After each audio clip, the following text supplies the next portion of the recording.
Hello everyone, now let's learn the one-dimensional array. Alright, so now before we start to learn the array, we need to learn what is an array. Okay, so what is an array? Array basically it is a data structure, and what is a data structure? It is a way to help you to store data. Alright, so now let's see. Okay, why do we need the array data structure? Okay, so for example, okay, now I'm going to write a program and I would like to store 5 students. 5 students grade. Okay, 5 student. Okay, 5 students grades. Okay, then how would you do? Okay, maybe you will declare, okay, the first student, okay, that will be Andy. Okay, his grade is 56. Okay, and the second student, okay, is Benny, and his grade is 78. And the third student, okay, use my name, okay, Casey, he got 100. All right, and the next student, David, okay, his grade is 98. Okay, and the last one, Ella, okay, she got 67, for example. Alright, so now if I want to store 5 grades for 5 students, then I need to create 5 different variables to store this name. Alright, and of course for the next, if I want to print their name, if I want to print their score, then I need to do, okay, print Andy. Okay, and then I have to copy paste this. Okay, and to print Benny, print Casey, print David, and print Ella. Alright, so of course you know, okay, it will take a long time for you to do it. Okay, for example, now I'm trying to change it, but okay, it will take me a long time to do it. So how do we save our time? Okay, and to make it to be more easy to read your code, how to do it? Then now we need the array. Okay, so now let's see, okay, what is an array? Array basically it is a data structure, okay, and it can help you to implement a list of the same data type. So for example, okay, usually this is what an array will look like. Okay, it is a list, okay, like this one. So inside of the array, each cell, okay, each cell, this is a cell, okay, each cell will store a thing. Okay, so for example here, if we are going to store the grade, then one cell will store a grade. Alright, and the second one will store another grade.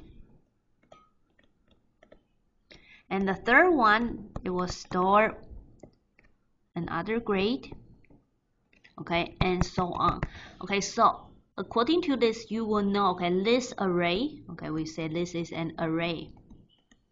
And this array, okay, will help you to store a list of grades. And this is how we use an array. Alright, then what's the advantage of using array? Let's go back to our example again. So now let's see. Alright, now today if, okay, I'm going to store these 5 grades, okay, at one time without creating so many variables, then what should I do? You can just create an array. Okay, I will tell you how to declare an array later. Okay, but here let's just see my example. Okay, so now I'm going to create a grades array. All right, and I'm going to new it. Okay, and how many grades I'm going to have? 5. Then at this time here you can see the grades here is equal to these 5 variables. The grades array, this one is equal to Andy, Benny, Casey, David, and Ella. Okay, and okay, how you imagine that? How you imagine one variable is equal to 5 variables? Let's see here. Okay, you can just imagine. Okay, now we have the grades. Oops. we have the grades here. This is the grades array. Grades array. Alright, and there are 5 cells inside. Alright, and each cell here, each cell will store a grade. Okay, so the first cell, okay, I'm going to store 56. The second one is 76. The third one is 100. The next one is 98. And the last one is 67. Okay, so this one, okay, now we need one more thing for you to know which position you are. So we need the index. And the index here is the same as string. It will start from the first. It will start from 0. Okay, so 0, 1, 2, 3, 4. Alright, so here, okay, you know grades 0. Okay, it means 56. And when I said grades 1, then it means 76. And when I say grades 3, of course you know it means this one, 98. Okay, so by this time, originally you need to use ND. You need to use ND to represent 56, but now you can use grade 0 to represent 56. And you need Benny to present 76, but now you can still use grades this name. Okay, but change the position. Change the position from 0 to 1 and use it to present 76. And of course, today if you need David, then you just use grades 3 and it can help you to present 98. Okay, so by this time, when you are using array, then you can save a lot of variables name. And for the reader and for the computer in notes, okay, everything stored in this data structure in this grades array, it will store the same thing. And the thing here in the example means the grades. This is how we use the array. Alright, so any questions so far? No? Alright, so now let's see. Okay, let me delete this. Okay, now we have the grades. Alright, then of course, for the next, okay, now I'm going to store these 5 datas. Okay, so, okay, as I mentioned, okay, grades 0, you can assign it as 50. Okay, let me reassign it. Okay, so we can just do the copy paste. Oh, oops. And of course here, okay, maybe you would think, Miss Casey, it will still take a long time for you to enter the value, right? Yes. Yeah, it will take a long time if you are going to assign the value one by one without giving any rules. Okay, but if you have the rules for the grades, then that will be very easy for you to assign the grades. Alright, and here, okay, now, okay, again, okay, at the beginning, if you want to print, okay, this value, then you need to print it one by one. So which means you need to write system.out.println or .print for 5 times or for more than 5 times, depends on how many grades you have. But here, again, let's see. Okay, now since we have the grades array here, and each grade, each element, it has its index. And how we access this value, the value inside, how we access this value, you need to call the name of the array. Here in the example is grades, and use the box bracket and give it the index value. For example here, okay, if I want to use this one, then the value will be 0.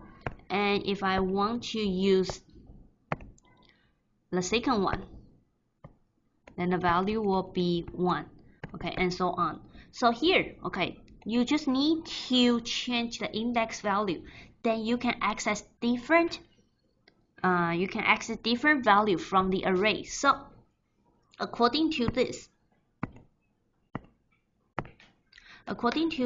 let's see here. Okay, I'm going to use a for loop. Okay, and start from the first one. Okay, and I less than, okay, in my example here, I have 5 elements. Okay, so the maximum index value will be 4. Okay, so my condition is I less than 5 and I plus plus. All right, and what's the next? Okay, system, the out, the print. Okay, I'm going to print, okay, grades I. All right, and I'm going to separate it with a space. All right, so now let's see what will happen.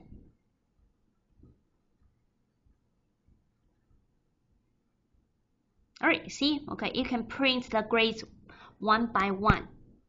So here, okay, the I here, I'm going to change the color. The I here, okay, you can imagine that the I here, it is like the index value. Okay, so that you can put it here. Okay, so that when I change by the for loop, then your index value will also be changed. All right, and here for the condition I less than 5, what does it mean?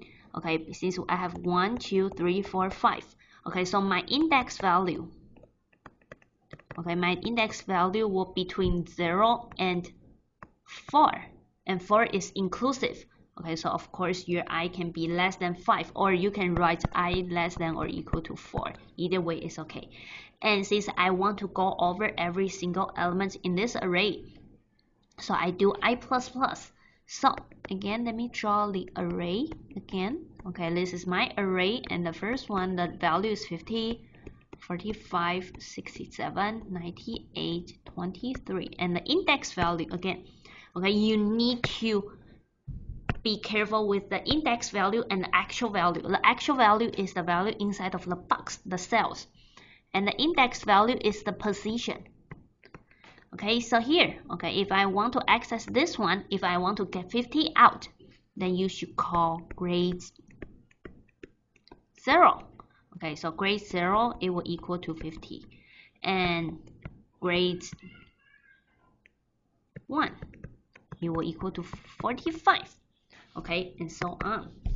Alright, so any questions? Hopefully not. Alright, so now let's stop at here. Okay, so I want you to know, okay, the definition of the array and how to use the array. And later I will tell you how to declare an array and how to traverse the array.